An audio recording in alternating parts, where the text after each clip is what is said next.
جی تو پیارے پاکستانی، پہلے آپ یہ ویڈیو دیکھیں پھر بات کرتے ہیں۔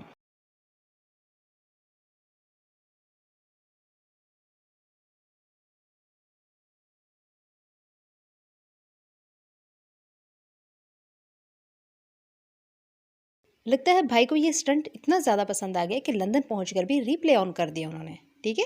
پہلے لوگ سیاحت کے لیے لندن جاتے ہیں، لیکن یہ وہاں پر لائیو شو والی یادیں تازہ کرنے چلے گئے۔ انہوں نے تنقید سے کچھ نہیں سیکھا، بس لوکیشن چینج کر لی، سین وہی رکھا۔ مطلب پبلک نے کہا کہ یہ غلط ہے، لیکن انہوں نے یہ سنا کہ دوبارہ کرو۔ یہ محبت ہے، یہ جم کی ایکسرسائز، ہر جگہ لفٹنگ جاری ہے بھائی۔ دیکھیں، پبلک پلیٹ فارم پر ایسے عمل کرنا مناسب نہیں جو بار بار تنقید کا باعث بنے۔ ذمہ داری کا مظاہرہ ضروری ہوتا ہے۔ اگر کسی عمل پر پہلے ہی عوامی سطح پر منفی رد عمل آ چکا ہے تو اسے دوبارہ دہرانا اس بات کو ظاہر کرتا ہے کہ تنقید کو سنجیدگی سے نہیں لیا جا رہا۔ دیکھیں، مشہور شخصیات سے توقع ہوتی ہے کہ وہ اپنے رویے سے دوسروں کے لیے مثال قائم کریں، نہ کہ متنازع طرز عمل کو دہرائیں۔ ایسے اقدامات جو عوامی سطح پر غیر مناسب سمجھے جائیں ان سے گریز کرنا بہتر ہوتا ہے تاکہ غلط پیغام نہ جائے۔ تنقید کا جواب عمل کی اصلاح سے دینا ہوتا ہے، نہ کہ اسی عمل کو مختلف جگہ پر دہرانا۔